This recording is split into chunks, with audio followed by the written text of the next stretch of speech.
सावधान आपको रहना होगा और बार बार हम कह रहे हैं कि सावधान अगर आप रहेंगे तो सावधानी में ही बचाव है। और अब बात करेंगे हम प्रदूषण पर प्रहार, स्कूल पर रार। ऐसा हम क्यों कह रहे हैं, एक रिपोर्ट आपको हम दिखाते हैं। क्योंकि बढ़ते प्रदूषण को देखते हुए सरकार ने एनसीआर के 4 जिलों में स्कूलों को बंद रखने का फैसला लिया, लेकिन अब गुरुग्राम में स्कूल संचालक और अभिभावक सरकार के आदेशों के खिलाफ नजर आ रहे हैं। सरकार पर बच्चों के भविष्य के साथ खिलवाड़ करने का आरोप भी लगाया जा रहा है।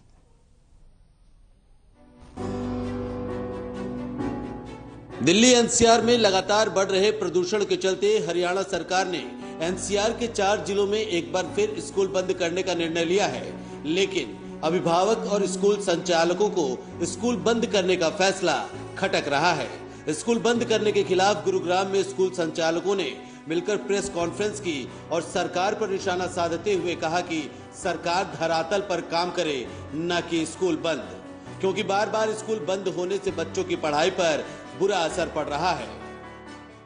बच्चा स्कूल में ज्यादा सेफ है। बच्चा हमारे पास 6 से 7 घंटे रहता है।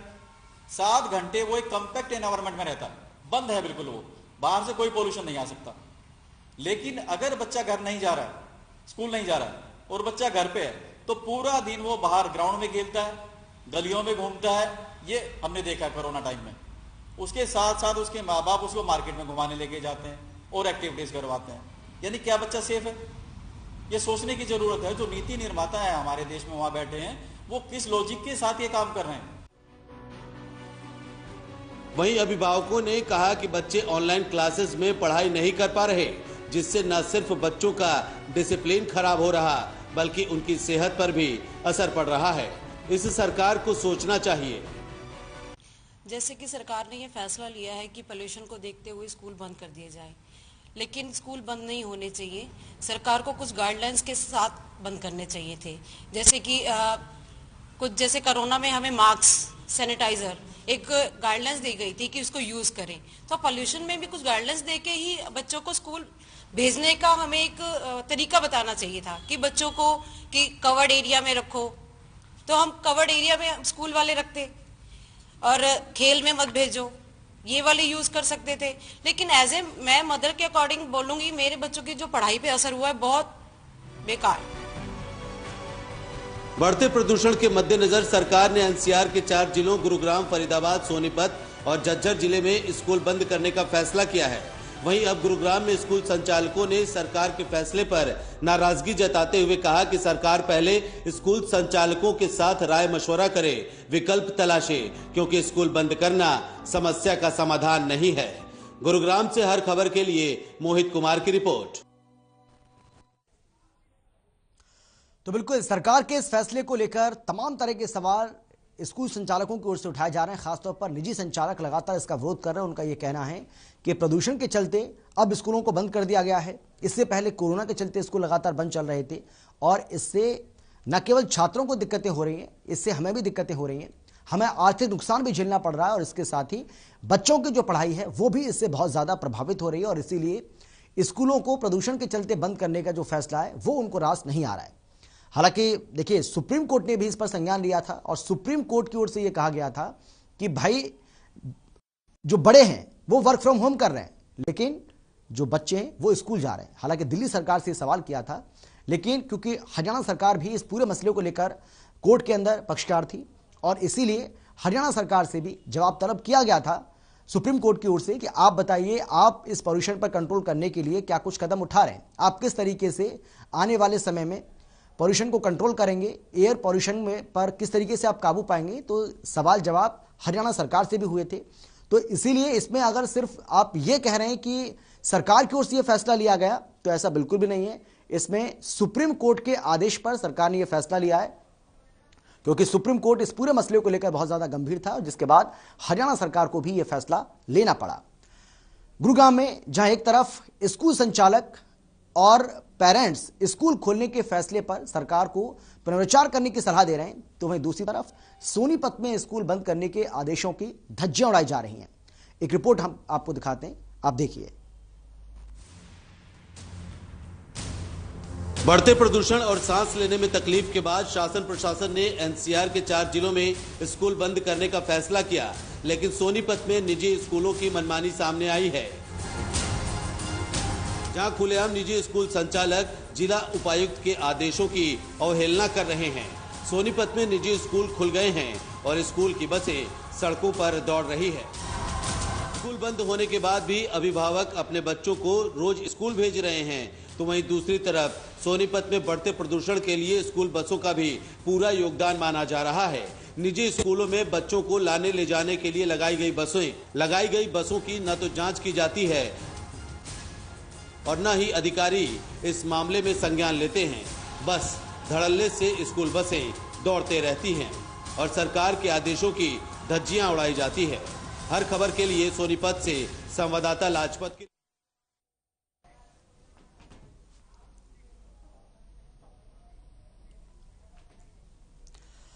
तो प्रदूषण पर प्रहार, स्कूल पर रार, इसी को लेकर हम चर्चा करेंगे। हमारे साथ हमारे संवाददाता जुड़ गए हैं सोनीपत से, लाजपत हमारे साथ हैं। लाजपत, हम देख रहे हैं कि किस तरीके से आदेशों की अवहेलना यहां पर की जा रही है। सरकार की ओर से दिल्ली एनसीआर के नज़दीक जो ज़िले पड़ते हैं, या यूं कह लीजिए कि जो एनसीआर में जो ज़िले आते हैं, खासतौर पर फरीदाबाद, गुरुग्राम, झज्जर और सोनीपत, इन 4 जिलों में स्कूलों को बंद करने का फैसला लिया है सरकार ने। बावजूद इसके ये स्कूल संचालक अपनी मनमानी कर रहे हैं। जी बिल्कुल, देखिए आपको बता दें कि पहले कोरोना की वजह से स्कूल बंद रहे, अब पोल्यूशन की वजह से बंद रहे, तो कहीं ना कहीं सरकार ने सख्ताई दिखाते हुए सभी को आदेश तो जरूर दे दिए गए हैं, लेकिन वही सवाल बनते हैं कि शिक्षा कैसे बढ़ पाएगी, क्योंकि सरकारी स्कूलों की तो जरूर छुट्टी कर दी गई है, लेकिन प्राइवेट स्कूल धड़ल्ले से चल रहे हैं। लेकिन प्रशासन की नाक के तले, क्योंकि रोड पर गाड़ियां दौड़ती हुई प्रशासन भी दिखाई देती है, लेकिन प्रशासन मुखदई बना हुआ है। सबसे बड़ी दिक्कत ये भी है, पोल्यूशन जो है वो फैलता फैक्ट्रियों से है, गाड़ियों से है, लेकिन शिक्षा भी जरूरी है। लेकिन स्कूलों की छुट्टी कर दी गई है, स्कूलों पर भी शिकंजा कसने की प्रयास है। लेकिन फैक्ट्रियों की बात करें तो फैक्ट्रियों से धड़ल्ले से अभी फैक्ट्रियां भी चल रही हैं, खुले में कहीं भी अपना डस्टबिन डालते हैं, वहीं पर आग लगाते हैं। उन पर भी सख्ताई नहीं है, स्कूलों पर भी सख्ताई नहीं है, सिर्फ खानापूर्ति करते हुए नजर आ रहे हैं। शासन और प्रशासन की जिम्मेवारी बनती है कि जो भी सरकार की तरफ से जो डिसीजन लिए जाते हैं उन पर सख्ताई से काम हो, क्योंकि प्राइवेट स्कूल अपनी मनमानी करते हुए नजर आ रहे हैं। फिर वही बात आएगी कि पेरेंट्स जो हैं वो कोरोना के लॉकडाउन से अभी तक उभरे नहीं है, लेकिन स्कूलों की मनमानी, फीस वसूलना, उनसे जबरदस्ती करना, शिक्षा भी जरूरी है, सब चीजें जरूरी है, लेकिन सरकार को भी इस पर मंथन करना चाहिए, विचार करना चाहिए। बच्चों की सेहत को मद्देनजर रखते हुए छुट्टियों का ऐलान कर दिया गया है, लेकिन आपको बता दें कि प्राइवेट और सरकारी स्कूलों में कहीं ना कहीं यही देखने को मिलता है कि प्राइवेट स्कूल जो है वो धड़ल्ले से चल रहे हैं, लेकिन सरकारी स्कूल खाना पूर्ति करके अपने घरों पर बैठे हुए हैं, क्योंकि सबसे बड़ी सैलरी जो है सरकारी स्कूलों की है, लेकिन टीचर मौज मार रहे हैं। प्राइवेट स्कूल जो है वो अपनी मनमानी कर रहे हैं, लेकिन देश किस स्थिति पर चल रहा है, ये सबसे बड़ा सवाल है। शासन और प्रशासन मिलकर इस पर जरूर मंथन करें, क्योंकि देखिए पोल्यूशन की वजह से स्कूलों की छुट्टी जरूर कर दी गई है। आपको बता दें कि 3 साल हो चुके हैं, लेकिन बच्चों की शिक्षा पर प्रभाव पड़ रहा है। लेकिन उसके बावजूद दिल्ली एनसीआर के नजदीक चारों जिलों में गाड़ियों की दौड़ती हुई लाइनें, उन पर कोई ध्यान नहीं है, फैक्ट्रियों पर कोई ध्यान नहीं है। हम आपको बता दें कि जो जिला सोनीपत में जो फैक्ट्रियां हैं वो पोल्यूशन कितना ज्यादा फैलाती हैं। आपको बता दें कि जो फैक्ट्रियों में जो सामान बनता है, उनकी जो वेस्टेज होती है, उसको कहीं भी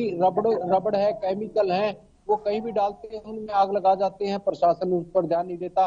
तो कर क्या रहा है सोनीपत का प्रशासन, ये बड़ा सवाल है। प्रशासन सिर्फ आंख बंद करे हुए सो रहा है, और ये कहीं ना कहीं जागने की जरूरत है, क्योंकि फैक्ट्री एरिया काफी बड़ा है। फैक्ट्रियां पहले ही यहाँ पर जो है किसान आंदोलन की वजह से भी पलायन कर चुकी है, कोरोना की वजह से भी पलायन कर चुकी है। मामूली फैक्ट्रियां है वो अपनी मनमानी कर रही हैं। प्रशासन और शासन को इसका मंथन करना चाहिए। पोल्यूशन जरूर बढ़ रहा है, पोल्यूशन इतना ज्यादा बढ़ रहा है कि जो गर्भवती महिलाएं हैं उनको दिक्कत हो रही है, अस्थमा के, एलर्जी के जो लोग हैं उनको पोल्यूशन की वजह से परेशानी है, बुजुर्ग है, महिला जो बुजुर्ग है वो भी, उनको भी परेशानी हो रही है, जीव जंतु है उनको भी पोल्यूशन से परेशानी हो रही है। तो कहीं ना कहीं लॉकडाउन का कोई बड़ा रूप ना लेना पड़े, इसलिए लोगों से जरूर अपील है कि स्कूल को सबसे पहले बंद किया गया है तो सरकार इस पे ठोस कदम उठा सकती है। कोरोना की फिर से बीमारी बढ़ रही है, उस पर भी ठोस कदम उठा सकती है। तो चौतरफा जो मार है वो कहीं ना कहीं हरियाणा पर जो काले बादल बरस रहे हैं, शासन और प्रशासन को इस पर मंथन करना चाहिए। एक तरफ किसान आंदोलन चल रहा है, उस पर भी विचार करने की जरूरत है। क्योंकि किसान आंदोलन भी दिल्ली की दहलीज पर बैठा हुआ है और जो कुंडली औद्योगिक क्षेत्र है वो भी काफी बड़ा है। तो ये चौतरफा जो मार है वो कहीं ना कहीं सोनीपत पर काले बादल बरस रहे हैं। ऐसे में लगातार शासन और प्रशासन को आगे आकर मंथन करना चाहिए। जी बिल्कुल, लेकिन राजपत बिल्कुल आप बात सही कह रहे हैं कि सरकार को शासन प्रशासन को अपनी जिम्मेदारी समझनी चाहिए, ये बात बिल्कुल सही है। लेकिन सरकारी आदेशों की धज्जियां उड़ाने का भी तो किसी को अधिकार नहीं है ना। अगर सरकारी आदेश है कि आपको स्कूल अपने बंद रखने, और जब तक कोई अगला आदेश नहीं आ जाता है तब तक स्कूलों को बंद रखना ही है किसी भी हालत में आपको, उसके बावजूद अगर स्कूलों को खोला जाएगा तो सवाल तो उठेंगे ना। जी बिल्कुल, देखिए जो स्कूल हैं वो शिक्षा को जरूर बढ़ावा दे रहे हैं, लेकिन ये फिर वही मनमानी आती है, क्योंकि शिक्षा का सबसे बड़ा स्तंभ जो होता है पूरे देश को चलाता है। लेकिन जब शिक्षा का जो स्तर है वो कहीं ना कहीं जो स्कूल प्रिंसिपल है, जो स्कूल चालक है, वो अगर इस बात को लेकर जागरूक नहीं होते तो ये एक बड़ा सवाल है। क्योंकि अगर स्कूलों को बंद किया गया है, सरकार की तरफ से कहा गया है, प्रशासन की तरफ से कहा गया है, तो इस पर मंथन जरूरी है। आपको पता है कि जो स्कूल टीचर है वो कहीं ना कहीं इसका सबसे बड़ा यही है कि स्कूल में शिक्षा जो यही दी जाती है कि बच्चे कैसे आगे बढ़ेंगे। लेकिन जब स्कूल चालक ही जो है वो कहीं ना कहीं अवहेलना करते हैं तो ये बहुत बड़ा सवाल है। क्योंकि सबसे पहले शिक्षा इसी बात पर काम आती है कि आपको जो भी अवहेलना है उन पर कार्रवाई होनी चाहिए, क्योंकि शासन और प्रशासन है उनकी जिम्मेवारी बनती है कि हर चीज को चेक करना चाहिए। क्योंकि आपके पास आपको पता है कि सरकारी कर्मचारी कितने हर चीज में पैनी नजर रखते हैं, फिर वही खाना पूर्ति कर अपने ऑफिसों में बैठ जाते हैं। लेकिन प्रशासन की जिम्मेवारी बनती है कि स्कूल नहीं, फैक्ट्रियों पर भी कार्रवाई होनी चाहिए, गाड़ियों पर भी कार्रवाई होनी चाहिए। जो खुले में जो डस्टबिन है उनमें आग लगा देते हैं उन पर भी कार्रवाई की जरूरत है। तो ये पोल्यूशन पर कंट्रोल कब तक पाया जाएगा, ये काफी बड़ी दिक्कत है। आपको बता दें कि जो हमने डॉक्टर एक्सपर्ट से बात की थी तो उन्होंने कहा था कि लगातार जो पोल्यूशन बढ़ रहा है इससे काफी बड़ी दिक्कत है। क्योंकि आपको बता दें कि बुजुर्ग जो है उनको सांस लेने में दिक्कत है, अस्थमा के जो लोग हैं वो काफी परेशान है, गर्भवती महिलाएं हैं उनको परेशानी है, आम नागरिक इससे परेशान है। लेकिन शिक्षा का जो सबसे बड़ा स्तंभ है, जो स्कूल है, वो अपनी मनमानी कर रहे हैं। तो हमारी यही अपील है कि प्रशासन से की और जो स्कूल चालक हैं कि आप जरूर इस चीज का ध्यान दें। बिल्कुल बिल्कुल लाजपत, बिल्कुल सही कहा आपने। और सभी अगर अपनी जिम्मेदारी को समझेंगे तो हम इस पोल्यूशन पर ठीक से वार कर भी पाएंगे। बहुत शुक्रिया आपका इस तमाम जानकारी के लिए, बहुत धन्यवाद। और इसी के साथ इस बुलेटिन में फिलहाल इतना ही। छोटे से ब्रेक के बाद फौरन लौट रहे हैं, आप देखते रहिए हर खबर हरियाणा।